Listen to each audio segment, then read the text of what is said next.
JJ, what's up watu wangu? Another day, another show. Mali si usema hata ukithni, undekni, ama utetni, ukweli lazima usemwe, au sio? Straight out of Kanairo, Dwarfman Freddy hapa. Mali usiposikia rumors by 8, mtu yangu anzisha yako, au sio? Na leo manze, what's up? Leo ndaongea kizungu mingi, mtani excuse Joe. I'm going to speak a lot of English, man. Because hizi rumors zinatupeleka hapa Northland Islands manze. Manze, I can't believe what happened, man. Adwanyopa okaito aliyemani karaithe to aliyemani totigeka ugo mani.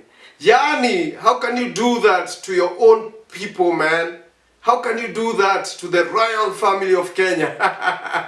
AKA President, the former President Uhuru Kenyatta manze. Lest you forget, manze mnaibaje mbuzi kwa shamba ya Unye. During the day, in broad daylight. Pole tu cheki. Pole hata haikuwa na haraka. Meaning ilikuwa imepangwa. Hata makarao, they gave a blind eye to all this, man. This is terrible. This is very bad. Yani ni mbaya, yani digeota mani. Digeota. Hapana. Akwendagi hivyo manze. Hatuwezi fanya hivi. In broad daylight, hakuna karao alikuja. Incident ili happen karibu 1 hour mtu wangu. Karibu 1 hour. Mbuzi inasikia karibu 1000 zilibebwa mtu wangu. Cheki. Mpaka ilikuwa imepangwa. Unacheki magari, the cars, they were dropped by cars, the youth. Alafu, there are people who are buying. There are people who came and parked by the roadside. Probably the same people who came with them. Some of them were already alerted that you have to buy these things. And they bought them at throwaway prices, my friend. This is terrible. We can't do this to our country. Hatuwezi fanya hivyo. And as a community, as a Kikuyu community, manze, you can't do that to your own. Lest you forget, let me remind you, let me juggle your mind a little bit. Do you know why Uhuru went to The Hague? Do you know? In the belief that the Kikuyus were being attacked, Ali unleash Mungiki. Manze, Ali unleash Mungiki, let's just say at the time, Ali unleash Mungiki to protect the Kikuyu businesses, the Kikuyus from being attacked. Ebu niambie, yani that's what he was being accused of, if you remember. Whether they were allegations or true, there was an allegation that he was, kuna ile alikuwa na protect Kikuyus. Lest you forget that Uhuru was the president of this country for the past 10 years. President, to your fact that he was the president, he deserves some respect. Lest you forget, Uhuru aliachilia hii kitu. Kama Uhuru angetaka, if he really wanted, being the president at the time, being the commander-in-chief, angesema pull one like Kibaki. Raila apishwe usiku. For real. Angekwara na hii kiti. Angepatia Raila by force kama angetaka. Lest you forget that. Juyendo alikuwa commander-in-chief. Na hakuna kitu inge happen. Tungepigana tu like we did that time Kibaki alifanya ile kitu. Unaget?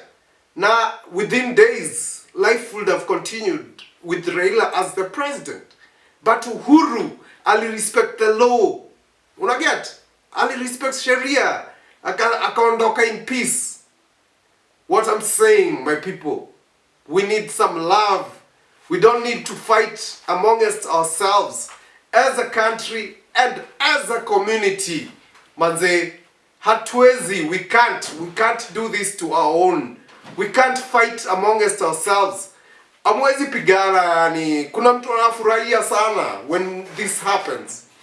I'm sorry to say, most likely pia watu fulani wana dreams za future. Unaget? Unfortunately, as a community, as a Kikuyu community, manze hakuna leader amesimamia This is politics. Unaget? Hii ni politics. Hii ni political. Na right now hakuna leader amesimamia Kikuyus na amebeba Kikuyu. Tuseme venye tukiongea ukweli, wakale venye wanasikiza William Ruto. Wajaka venye wanasikiza Rao, yani akipeana tu orders wana follow, yani unaget? Sahi hakuna mtu anapea Kikuyus, yani hakuna mtu amewa unite as such. The truth is Sirigiti bado hajafika hiyo level. Although anaweza maybe later, but for now bado. Unaget? Unfortunately hakuna kitu kaa hiyo. But in the time Uhuru alikuwa amesimamia, yani alikuwa anakaa leader wa Central at the time fulani. Unaget?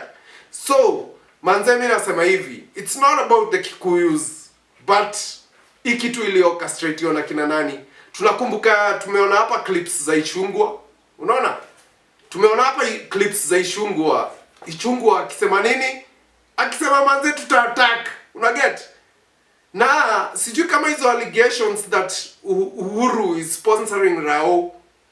The truth is, I don't buy that narrative that Unye is sponsoring Rao. The reason why I don't fall for that narrative is because Rao has done this for how long?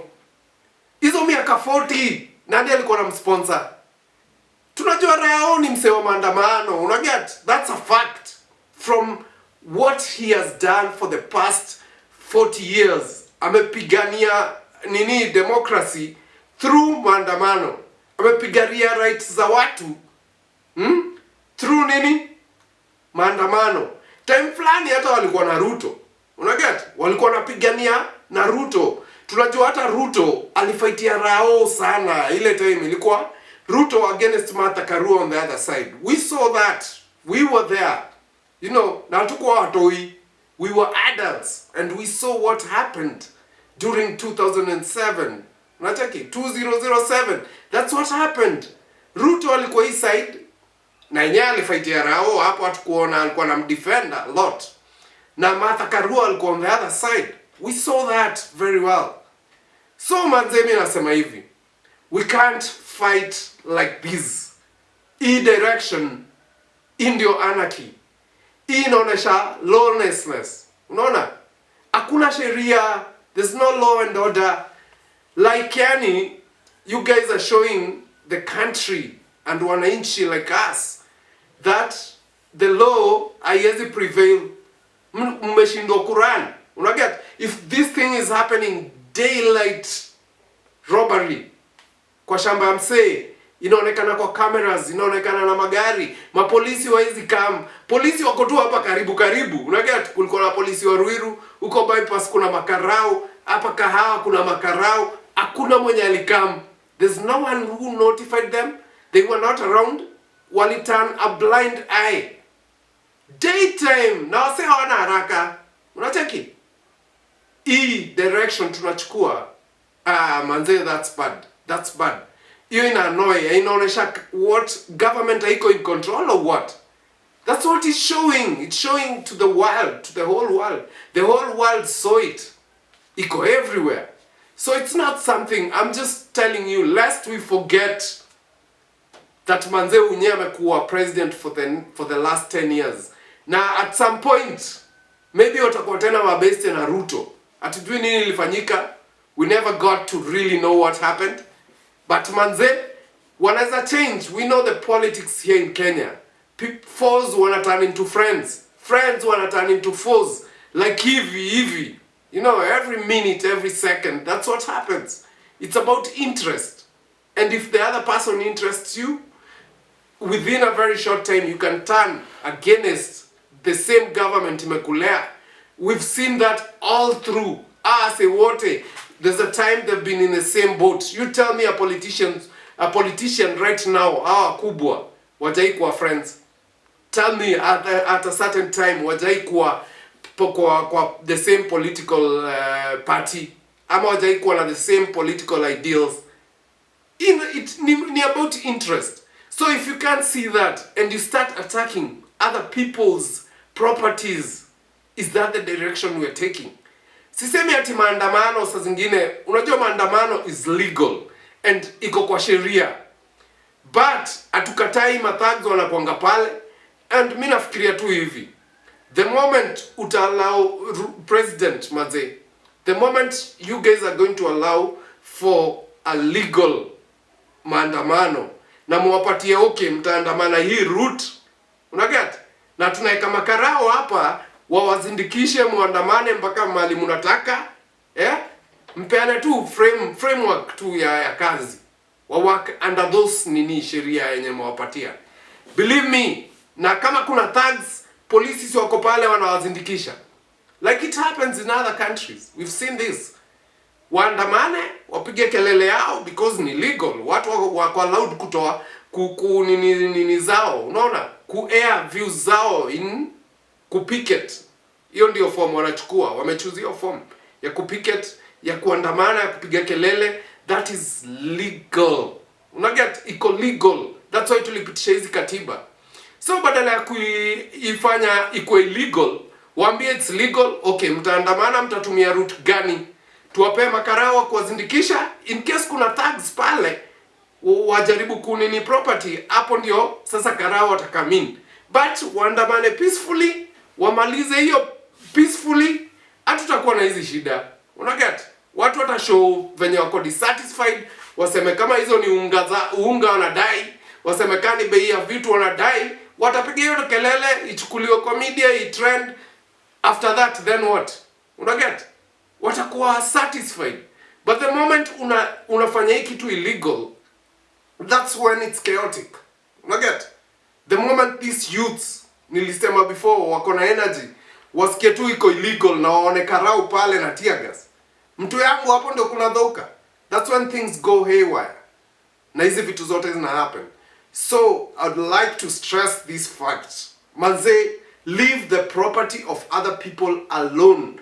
Na ziko supposed kukuwa secured na government ya Kenya. Unaget?